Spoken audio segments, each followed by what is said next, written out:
Bienvenidos a otro show de Carpe Chepe, donde nos dedicamos a compartir nuestro amor por la historia de nuestro San José.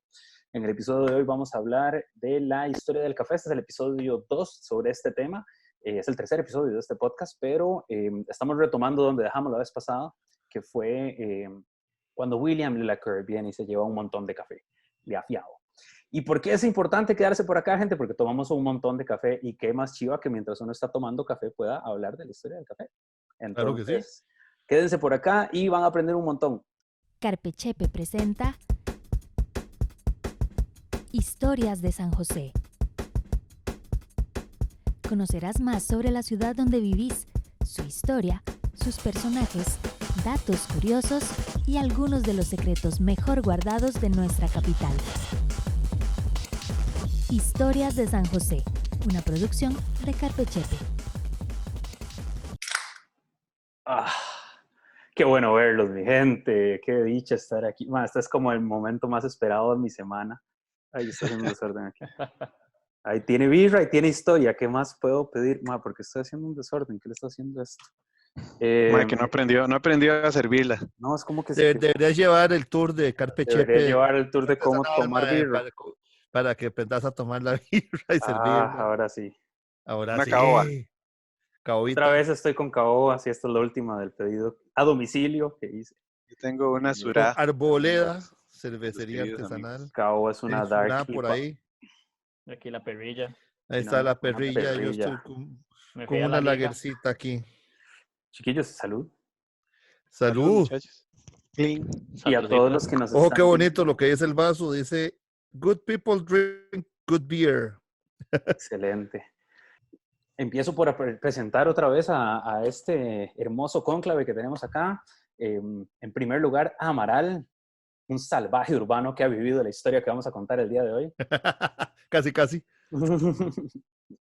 Deivo, por otro lado, entre muchísimas cosas, también es cantante de un grupo que se llama República Fortuna. Y bueno, Chino o Adrián es el encargado de Chepe Antiguo y un aficionado a la genealogía. Por mi lado, yo aparte de amar la cerveza, amo esta ciudad y soy guía turístico. Entonces, arrancamos con un episodio más del podcast de Carpe Chepe.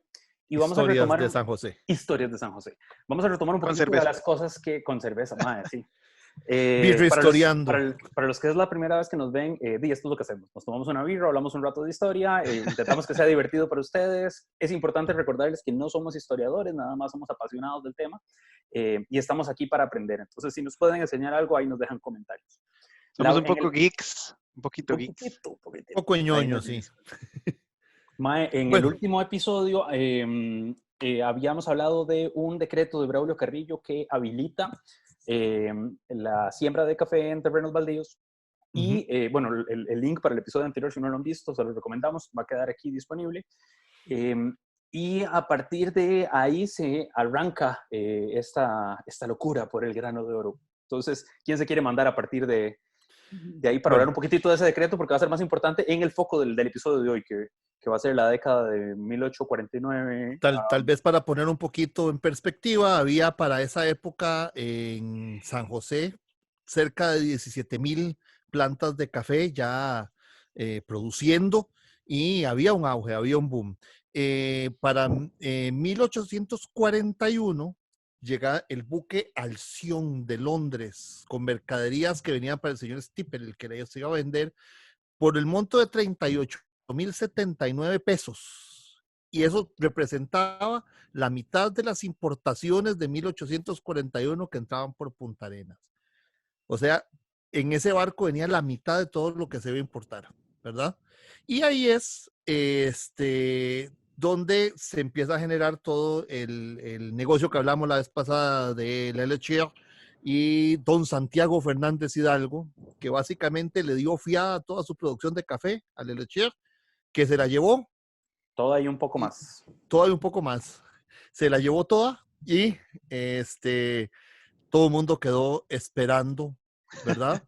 Hasta que en 1845, 4 años después, 2 años y medio, 3 años, por ahí, llegó de vuelta Leclerc cumpliendo la promesa y no solo trajo la plata que debía, sino que trajo más barcos para llevarse más café. Pero Entonces, don hay una Santiago vara. Fernández se convierte en uno de los primeros exportadores de café de Costa Rica hacia Europa.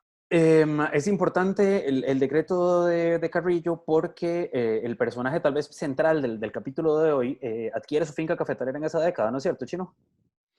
Justamente sí, bueno, el decreto que mencionaba de Carrillo, que lo emiten en julio de 1840, a raíz de ahí ya Juanito Mora, que va a ser un personaje intrínseco en esta conversación, pero Juan Rafael Mora Porras, compra su finca que le llama Frankfurt.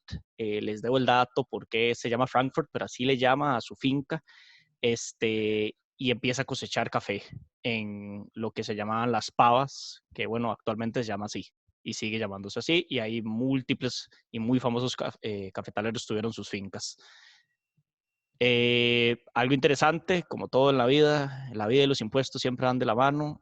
El decreto lo que empieza a regular es la cantidad de impuestos que van a pagar por cultivar el café. Entonces menciona cuánto va a ser la cantidad por los primeros años y por manzanas, para no entrar en detalles tributarios de hace 150 años.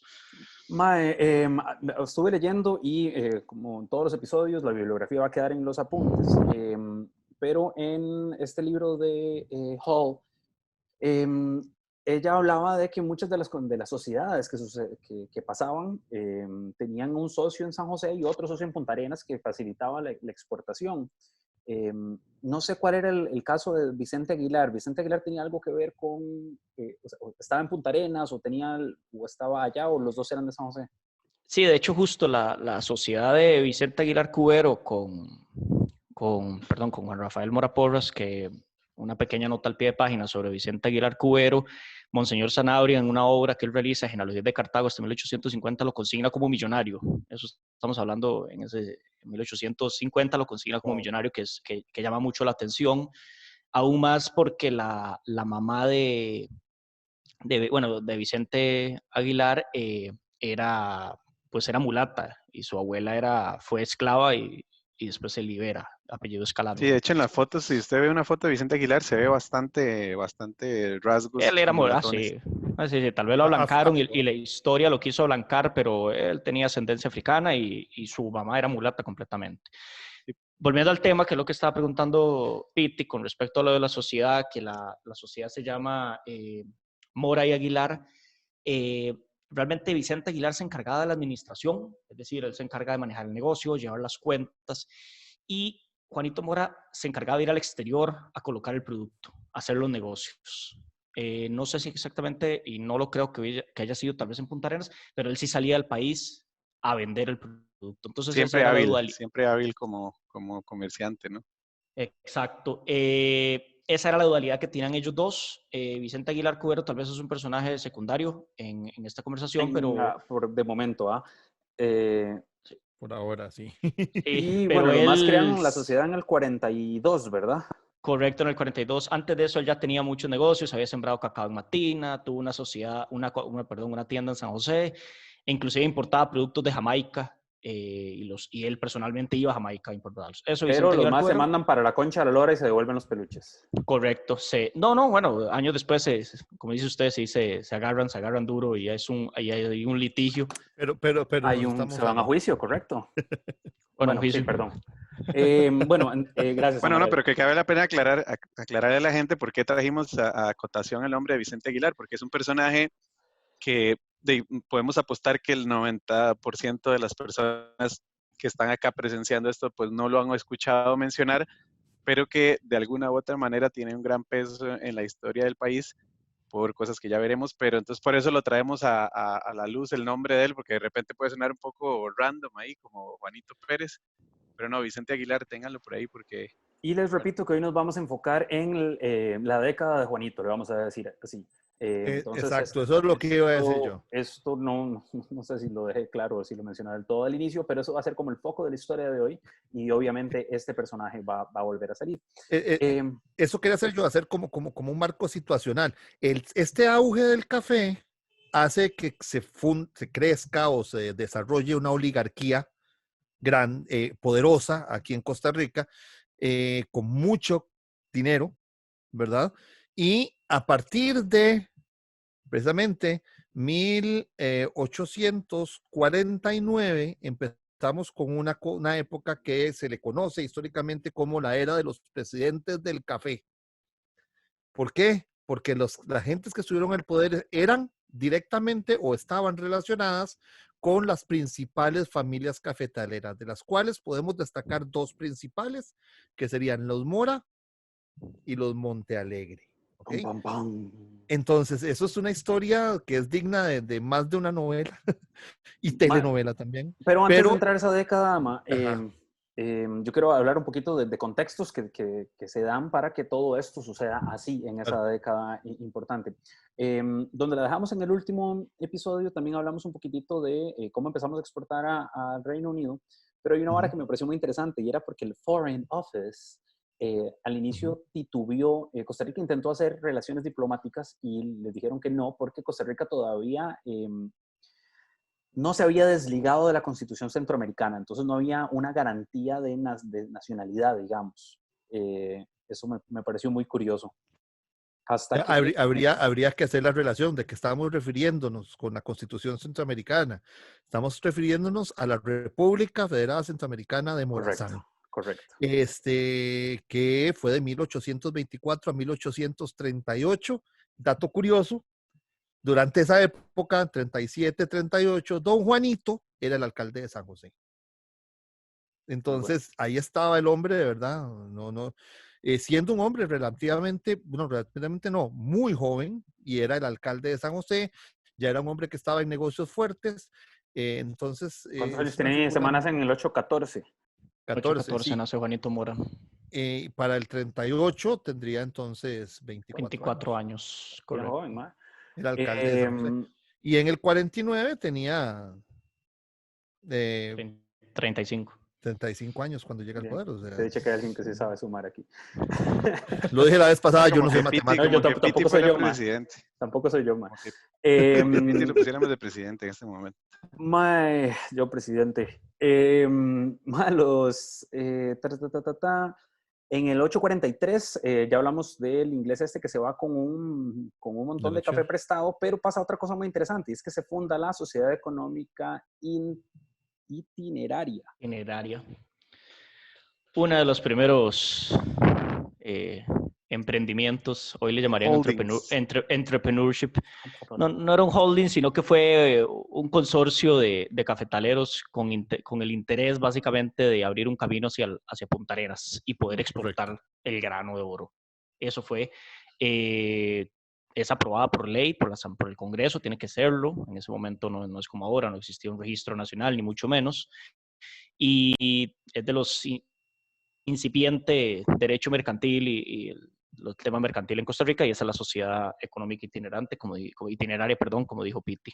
Y la construcción del camino, tengo entendido, se financió en parte con un impuesto de R$1 por quintal de café exportado.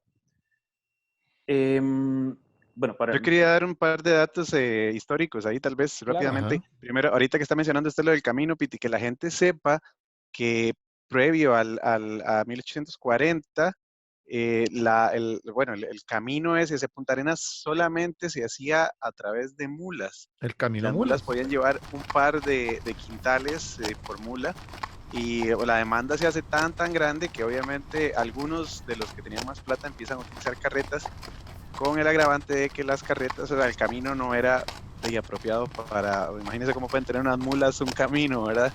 Era un trillo para una fila. Había que pasar ahí por Cambronero, por todo eso, imagínense, y es bastante húmedo.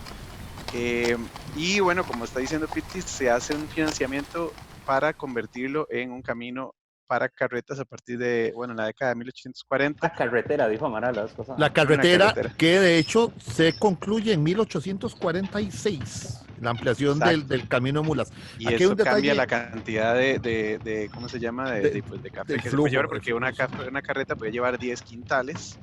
Con 2 bueyes. Y la pobre mula que llevaba solo 2. Entonces, y aquí hay también hay un dato interesante.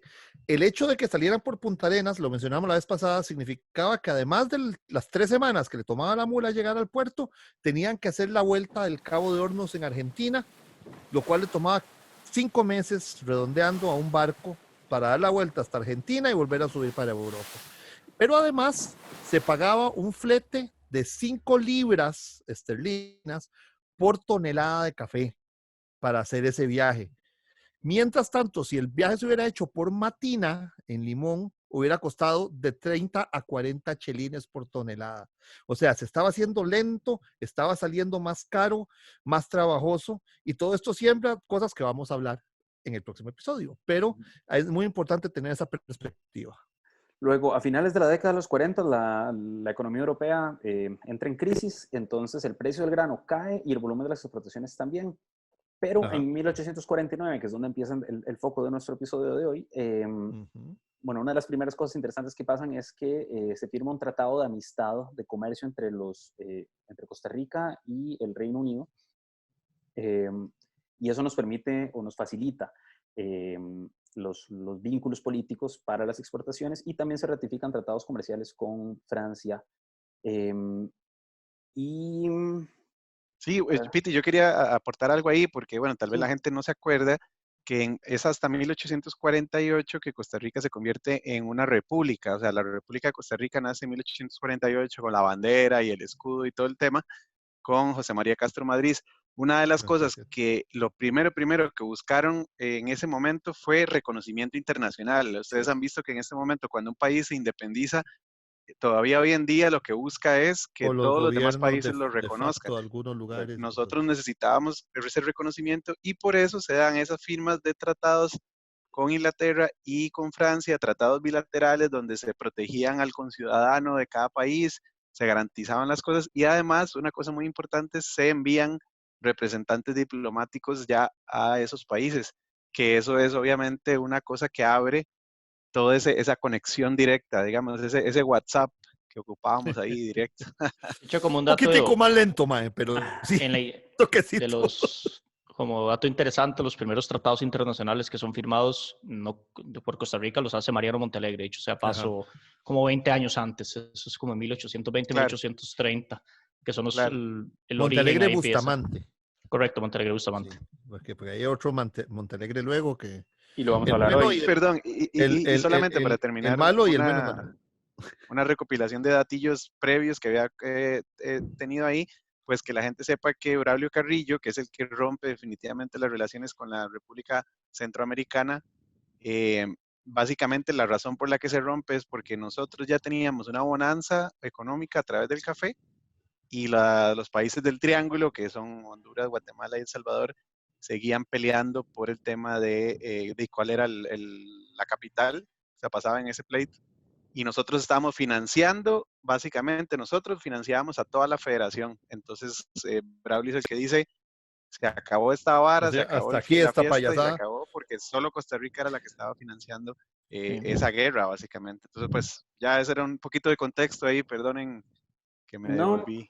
Otro dato interesante que encontré yo era que, a pesar de que estábamos exportando a Inglaterra o Gran Bretaña, no realmente el producto era para consumo inglés, sino que de ahí se reexportaba y mucho se reexportaba a Alemania, probablemente a otros países, pero varias firmas tenían sus sucursales en Londres. Compradores, ¿verdad? Alemania. A la fecha sigue siendo uno de los principales compradores de café de Costa Rica, Alemania. Y ahora sí, en la cronología, por lo menos yo ya estoy en 1849. Nada más para terminar, Piti, la década de los 40, antes de uno de los efectos de esa bonanza económica, de cuando hay bonanza económica hay muchas transacciones naturalmente comerciales y el Estado no tiene la capacidad, y es algo muy, muy bonito, hay coleccionistas muy fuertes, no tiene la capacidad de emitir moneda y nacen los boletos de café. No son solo en Costa Rica, pero nacen los boletos de café y bueno, hay coleccionistas fuertísimos en el tema de boletos del café. De hecho, los boletos el Museo del Banco Central hizo una exhibición toda chiva. Sí, muy chiva. Sí. De hecho, ellos tienen en el Museo de Numismática, los museos del Banco Central, están muchos de los boletos. Pero tal vez habría que explicar para alguien que no sepa qué es un boleto de café. Sí, explíquenos. Sí, boleto deriva de la palabra boleta, una especie de valo, una contraseña, y es básicamente una moneda privada. En palabras sencillas, es la moneda con la que se le paga a los empleados de la finca. ¿Por qué? Porque no había moneda, no había colones como lo manejamos hoy día, no había billete para pagarle, entonces se le daba esos boletos. Los boletos Cada eran finca impresos, tenía el propio. eran acuñados en varios tipos de metales, tenían diferentes diseños, había unos muy bonitos, inclusive se reutilizaban todos los de Juan Rafael Mora Porras, que son de los más pequeños que se acuñaron, dicho sea de paso, todos están reacuñados por otra finca, es decir, otra finca los agarró 10, 15 Y años les después puso encima, les estampó encima. y lo vuelve a usar. Y una cosa interesante con los boletos es que además dan pie a la economía de enclave o autocontenida, porque entonces los mismos dueños de las fincas abren los famosos comisariatos, donde sí reciben sus propios boletos y todo estaba un poquito sobreprecio, entonces la plata real nunca dejaba la bolsa del cafetalero, del dueño de la finca. Yo voy a intentar reencauzar la conversación, mae, porque ya vamos por la mitad del tiempo, básicamente. Quiero abrir la década de Mora con una frase de Cleto González Víquez que me parece que es soberbia y es chivísima y está en un montón de libros. Abro comillas: la verdad es que el San José que puede aspirar sin ridiculez al título de ciudad empezó en el tiempo de don Juan Rafael Mora, el cual imprimió a la capital costarricense un vigoroso espíritu de adelanto. Entonces se comenzó a construir edificios y a procurar embellecer la población. Eso se escribe en 1914, pero creo que es importante empezar a hablar de quién fue Juanito. O sea, ¿qué pasó de Juanito? ¿Cómo es este personaje antes de ser nuestro presidente de 1849 a 1859? ¿Quién se manda?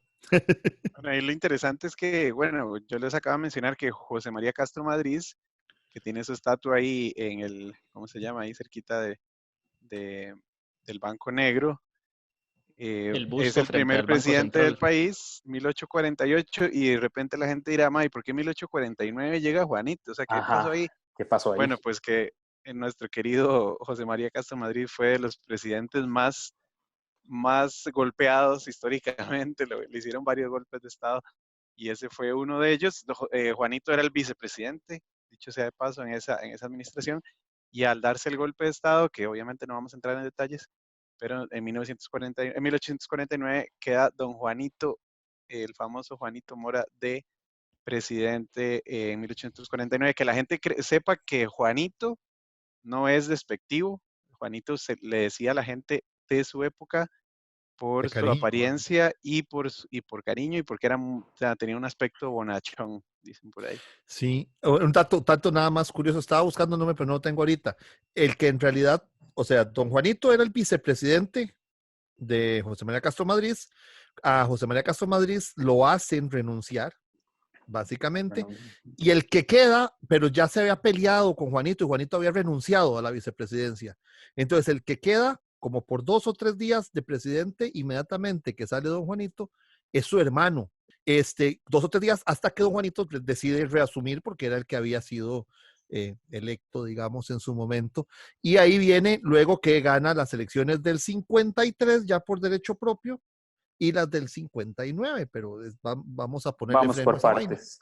Sí, Correcto. dijo Jack el Destripador. Juanito era cafetalero, era productor de café, era benefactor. Y algo importante a explicar en este momento era que muchísima de la gente que hacía montones de platas del café no realmente eran los productores o los finqueros, sino que no había tanta gente que tuviera beneficios. Entonces esta gente se encargaba o amasaba sus fortunas de beneficiar el grano que productores más pequeños hacían. Y aquí me agarro para contar, por ejemplo, Mariano Montealegre, en 1850 lo conseguí, que fue el primer cafetalero en introducir la clasificación del grano. O sea, hoy es muy normal que el grano se clasifica según su calidad.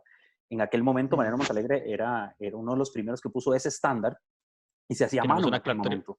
Montalegre Fernández, correcto. Montalegre Fernández, correcto. Ok. Bueno, Montalegre Bustamante muere en el 42, 43. Entonces ya no está con nosotros en esta historia. Es Junior. Pero bueno, El Chihuín. quería realmente volver al hecho de que de Juanito Mora es un cafetalero muy importante. Conseguí una cita otra vez en el libro de Holma, que es una joya de verdad, ahí quedan las notas, pero si les interesa el tema del café en Costa Rica, definitivamente es la mejor fuente que he encontrado. cita un libro voy a decir, de tesorería, de un control que había en la Garita. Y aparentemente 16% de todo el café que se inscribió en ese libro, el beneficiador era Juan Rafael Mora Porras. Algo interesante que solamente no sabe, la Garita para nosotros es un lugar en puerta. Alajuela, que es como un punto de vigilancia, y era el punto de vigilancia de aduanas para controlar importaciones y exportaciones hacia la República. Ahí, que de hecho todavía hay piedra de la estructura original hoy día, todavía se puede ir a ver pedazos. Yo tengo ciertas fotos de eso. Claro. Un detalle bonito sobre don Juanito es que no es un hombre estudiado formalmente, ¿verdad? No es un graduado de universidades ni nada por el estilo, sino que es un hombre que se hizo a sí mismo, autodidacta en muchos sentidos, viajó y desde muy joven estuvo en cargos muy importantes. Y es vacilón porque incluso no se sabía si tenía madera de presidente, dicen por ahí, pero apenas él asume, sí.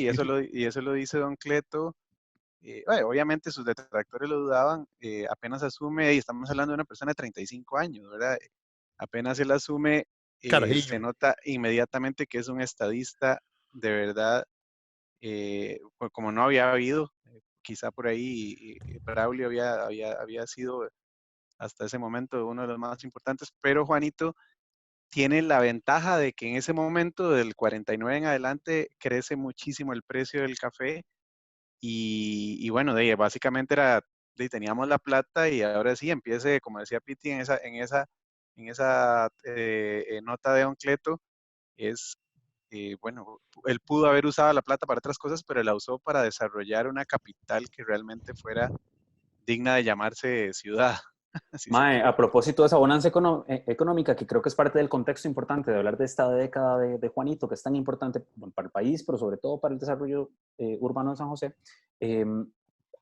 ahí quedan las notas, pero las importaciones subieron 250% entre el año 1849 y 1851. O sea, ¿cuántos productos estamos importando? Habla un poquito del poder adquisitivo de la economía local. Claro. Y pues es un montón. Y algo, perdón, es que yo prometí no decir malas palabras, pero me cuesta. Y no. Ahí le ponemos el pip. Y el otro contexto importante para a la puña, es un pichazo. No.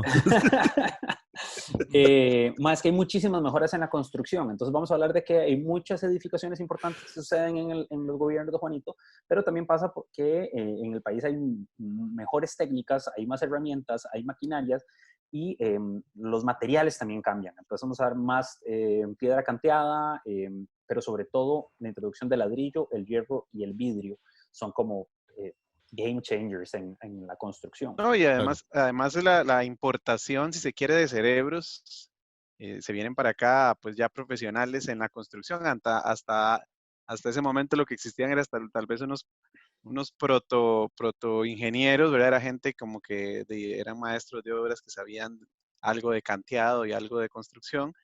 Prueba de eso es la primera catedral. Pero ya a partir de esa década empieza a llegar, por ejemplo, se viene la llegada de Frank Kurtze, uno de los más importantes que empiezan a desarrollar esa ciudad que estamos hablando. Estuvo a cargo de las obras públicas del gobierno de Juanito, ¿no? Exacto, fue el primer director de obras públicas, un alemán que, como para que la gente lo tenga por ahí y lo ubique, es el diseñador de lo que se considera hoy, se le llama hoy mal llamado las ruinas de Cartago. Esa es un diseño de la parroquia de... Y entiendo la que iglesia de Santiago Apóstol, para los Santiago Apóstol, correcto. Y no son ruinas porque el cuadrante original de la ciudad de Limón, ese también es una obra de Franz Kurtze. Y bueno, el famosísimo Palacio Nacional que lastimosamente pues perdimos. Pero tal vez hemos dado muchas vueltas en que se desarrolló la ciudad, pero tal vez no hemos puntualizado qué tipo de cosas es lo que decimos que se desarrolló en la ciudad. Pero Chino iba a decir por qué no se deben decir ruinas. Sí, porque es que técnicamente no son ruinas, o fue que nunca se dejaron de terminar y por falta de fondos se dejaron abandonadas. Unas ruinas tiene otro concepto desde el punto de vista de patrimonio. Sí, las ruinas al revés sí estuvo y se deterioró. Nos queda poco tiempo en este episodio, entonces vuelvo a encauzar la conversación. Y antes de ¿Qué es lo hablar que yo quería hacer? de las edificaciones, me parece, quería agarrarme de lo que dijo Davo de la importación de cerebros, entre comillas. Algo interesante que pasa en el gobierno de Mora es la Junta Protectora de las Colonias, que se Ajá. creó para intentar traer colonos extranjeros que quisieran venir a emigrar, a invertir y a facilitarles su introducción al mercado probablemente dirigido al café. Pero ahora sí, hablemos de la ciudad desarrollada por Juanito. Entonces, Claro. esta lista, esto va a quedar en las notas, pero voy a chorrear esta lista. El cuartel de artillería, 1850, el Teatro Mora, 1850, la Universidad Santo Tomás, que hablamos en el primer episodio como casa de enseñanza, el Hospital San Juan de Dios, lo tengo con fecha de 1852, 51. pero creo que se termina en el 54. 51. En Eh, 1851 el plano de la ciudad. en 1851 el plano de Gallegos, pero para alumbrado. allá iba. Ajá. El 1854 Seminario. seminario. Sí, gracias. Ujú. Un comentario nada más con lo del plano. El origen del plano es para cobrar otro impuesto. Es para cobrar el impuesto del alumbrado público. De los serenos, del servicio Del sereno, es correcto. El alumbrado público ya existía, pero se reforma y se reestructura en el gobierno de Juanito. De Juanito. Y si tienen la oportunidad de ver el plano, lo interesante es que las cuadras están cuadradas y realmente fue una adaptación que se hizo, pero no. Es que la imagen que vemos hoy día es una interpretación de lo que se recopiló la información. Realmente en esa época no fue que se dibujó el Tal plano. vez ahí sirva para hacer un comercial. Pensamos y empezar a convertir tal vez estos podcasts en blogs en la página de Carpe Chepe. Entonces ahí podríamos reforzarlo con imágenes como la de ese plano y todo lo demás. Así que estén atentos porque puede ser que haya también para un refuerzo audiovisual. Revisen los apuntes del show y ahí van a venir todos los enlaces. El Palacio Nacional, mi gente, el Palacio Nacional. El Sagrario. Me quito el sombrero para esta. La fábrica de aguardiente. La Fábrica Nacional de Licores y Aguardientes. La Fábrica Nacional de Licores y Aguardientes. Y vamos, obviamente, creo que en unos estudios sociales le hablan de Juanito y uno solamente como que habla de la campaña del 56-57. Les voy a dejar un enlace chiva para que profundicen en ese tema, pero nos lo vamos a brincar. Por más importante que sea, no realmente habla como de la historia del café o del desarrollo. Pero una vara importante, como para ir casi que de salida, porque nos quedan pocos minutos. En 1856 me encontré que había un ferrocarril que atravesaba el Istmo de Panamá. Y eso técnicamente, pues, acortaba esta vueltota que tocaba hacer por Cabo de Hornos, pero la gente no lo usaba porque era demasiado caro y porque se echaba a perder el café con la humedad en Panamá. Y más o menos para esa misma fecha empiezan a modernizar las flotillas de veleros a barcos de vapor. Entonces, claro. El café sigue dando la vuelta hasta más adelante. Creo que es importante, Pete, señalar que con respecto a lo de la guerra que decías, nada más señalar que a partir de 1852, a raíz de un anuncio que se nos da desde Estados Unidos, el país empieza a armarse y cuando llega el momento de la guerra, pues tenemos un ejército de 3.000 hombres preparados con las armas más modernas del momento y eso obviamente únicamente se puede hacer porque teníamos la plata para comprarlas, ¿verdad? Entonces, pues eso es gracias al café. Entonces, nuevamente pensar, si queremos ser muy estrictos, pensar en que la guerra del 56 se gana no gracias a una lamparita que se tiró ahí en un mesón, sino gracias al café. Sí, gracias al café, inclusive el mismo Juanito funda el primer Banco Nacional, se llama así Banco Nacional de Costa Rica, que aunque dura un año, es los orígenes incipientes de la banca costarricense. Y la importancia de tener la banca, la importancia de la banca para esos momentos es clave para que la industria del café siga su crecimiento. Por ahí me encontré una nota de que cuando nos compraban directamente, los ingleses pagaban por adelantado, pero a veces el precio internacional subía y ya la cosecha estaba paga, entonces los locales estaban como, pero ahora está vendiendo en otra lado, pero bueno, hay que hilar más fino ahí. Y bueno, Juanito... ¿Sabes qué sería? Perdón, una duda que siempre he tenido y tal vez alguno de ustedes la maneja. O sea, la exportación, ya el producto que iba hacia Europa, ya iba con todos los procesos, o sea, ya iba seco. Café verde, sí. Sí. O a verde. Café verde, sí. No, verde. sí, va en lo que se llama grano oro. O sea, ya va el café para tostar. Allá se tostaba. O sea, se tostaba ya. Se tuesta en el país destino Sí. incluso hoy, todavía hoy. Aquí se le quita el pergamino, Incluso- se seca y ya secado se mete en un saco y esos son los sacos que se exportan. Que eso es lo que se Hasta ahí llama llega. el café verde, digamos, o el café en oro. Yo quería Gracias, aportar muchachos. que hay otras cositas que hizo don Juanito. Don Juanito, además de edificaciones o instituciones tal cual, don Juanito es el que consigue que a San José se le declare diócesis. Antes de ahí, la Iglesia Católica dependía de la arquidiócesis de Nuevo León. Cierto. Entonces, el primer obispo costarricense se la debe haber sido obispo a don Juanito, Anselmo que fue el que Llorente negoció y con La el Vaticano. Fuente. Y la fuente. Ni más ni menos. Pero luego Con lo el cual echa, después ¿verdad? tuvo unos Luego lo pleitos. manda a Sí, después se agarraron duro. Y don Juanito, se dice, esto es un chisme, un cuento, que un tiro le dijo, vea, ahora que vamos a decir que la gente no da diezmo, porque ese fue todo el pleito, empezó por ahí, porque él dijo, los diezmos se van a revertir para el esfuerzo de guerra. Entonces le dijo, mire, yo ya le conseguí que usted sea obispo, déjeme a mí hacer mi guerra. Entonces, y además chicos, de eso, en 1850 fue el que logró que España reconociera la independencia de Costa Rica. Otra cervecita por aquí. Eso, salud. chicos, nos quedan 3 minutos. A mí me gustaría básicamente ir agradeciendo la atención de nuestros videntes y escuchas por el canal que hayan elegido aprender un poquito de nuestra historia, de nuestra ciudad. Vamos a seguir hablando de café en la próxima edición. Obviamente es un tema muy amplio. Hay muchísimo para hablar y siempre se nos quedan cortos porque a los 4 nos encanta el tema y bueno. Piti, pero creo que es relevante, perdón que lo interrumpa, pero creo que es relevante contarle a la gente por qué don Vicente Aguilar lo mencionamos al principio, y ya que cubrimos esa década de don Juanito, en 1859, que se da el golpe de Estado, lamentablemente terminamos fusilando a nuestro héroe más grande, es una campaña financiada por don Vicente Aguilar que no pudieron resolver por las buenas sus diferencias y sus problemas, entonces tuvieron que terminado en una tragedia histórica de matando a don Juanito Mora en 1860. Pues por ahí creo que era importante cerrar ese dato para que no quedara en el aire. Que fue su vicepresidenta, además.